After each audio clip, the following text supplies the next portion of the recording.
শুভ সকাল সবাইকে। কেমন আছেন সবাই? আশা করছি সবাই ভালো আছেন। আজকের বন্ধর দিন, যারা অফিস করেন তাদের সময় কেমন কাটতেছে? আমার সময় দেখছেন, আজকে আমাকে আপা রুটি বানাই দিছে, কোনো সবজি টবজি নাই, কিছু নাই, ডিম টিম নাই, শুধু চা। বলতেছে কি চা দিয়ে খাও, আমাকে বলতেছে আমি নাকি চা দিয়ে খাইতাম। তো চা দিয়ে কি মানুষের রুটি খাওয়া যায়? খাচ্ছি, কি করবো আর, আপা যা দিছে। তো যাই হোক, খাচ্ছি। কালকে রাতে আপনাদের একটা দুঃখের বিষয় আপনাদের সাথে শেয়ার করব বলে সকাল সকাল আসলাম।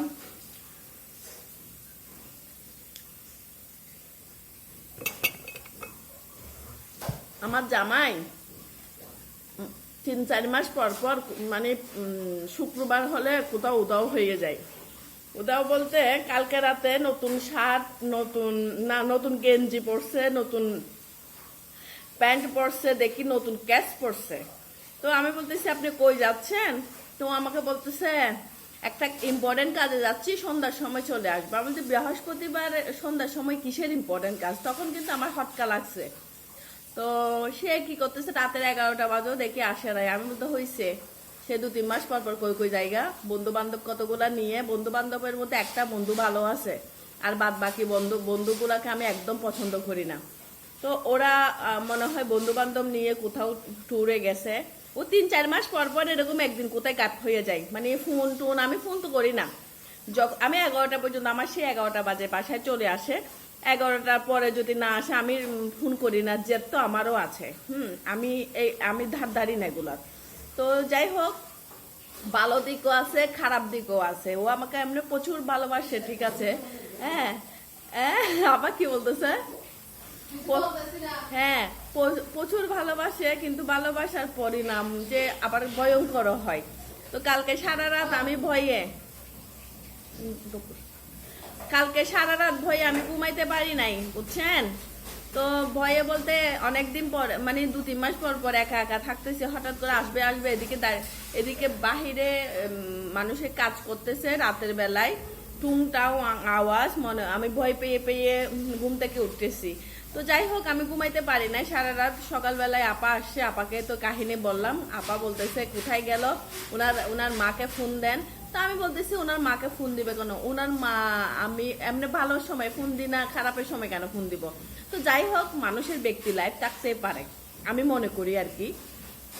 তো ব্যক্তি লাইফ থাকতে পারে, তাই বলে আমাকে না বলে যাবে, এটা আসলে মানুষের একটা খারাপ দিক। হয়তো আমার হাজবেন্ডের ওটা খারাপ দিক।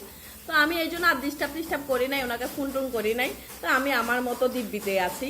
তো ওর মতো করে ঘুরোক ফিরোক খাক, শুধু ওর লাইফটাও এনজয় করুক, আমার লাইফটাও আমি সারাদিন আজকে কাজকর্ম করব। তো আপার সাথে সাথে আমিও কাজ করতেছি। তো আপনাদেরকে আজকে সারাদিনের কাজগুলো আমি আবার পরবর্তী ভিডিওতে দেখাবো। ততক্ষণে ভালো থাকবেন, সুস্থ থাকবেন, নিরাপদে থাকবেন। আর আমার মতো জামাই, মানে আমার সাথে যে কাহিনীগুলো করে আমার জামাইয়ে, তো আপনাদের সাথেও কি সেরকম করে? যদি করে থাকে আমাকে একটু জানাইয়েন তো, আসলে সমস্যাটা কি? এই বুড়া বয়সে যদি এরকম করে, তাহলে কি করে মানে ইয়া করা যায়? তাই হোক, আমি সাথ দিয়ে দিই। আমি বলতেছি কি, আমার মতো বউ পাওয়া তার সৌভাগ্যের বিষয়। কারণ আমি অনেক কিছু স্যাক্রিফাইস করি তাকে, অনেক দিক দিয়ে আমি তাকে স্যাক্রিফাইস করি।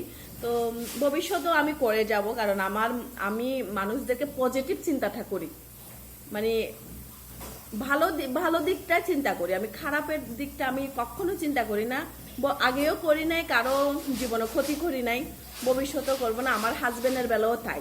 মানুষের স্বাধীনতা থাকতে পারে, কিন্তু আমাকে বলে গেলে আমি অনেক খুশি হতাম। বা আমি আপার একটা মেয়ে আছে, ওনাকে নিয়ে রাখতাম, বা আমার বোন ডাকছি, এনেকে নিয়ে আমি নিয়ে আসতাম, এনেকে নিয়ে থাকতাম। তো ওইরকম একটা প্রিপারেশন নেওয়ার, মানে নিয়ে থাকাটাই আসলে আমি মনে করতাম আর কি। সে হুট করে চলে যায়, মানে গিয়ে আর মানে আর ফোন টোন করবে না। তো এরকম আমিও জিদ করে ফোন করি না। তো সারা রাত আমি কষ্ট পাই, রাগ করে আমি ভয়ে আর ঘুমাইতে পারি না।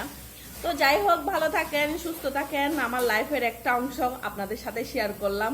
তো যদি ভালো লাগে তাহলে আমাকে একটা লাইক দিবেন, আর আমার পাশে থাকতে চাইলে বেশি বেশি শেয়ার করবেন। হ্যাঁ, তো টাটা।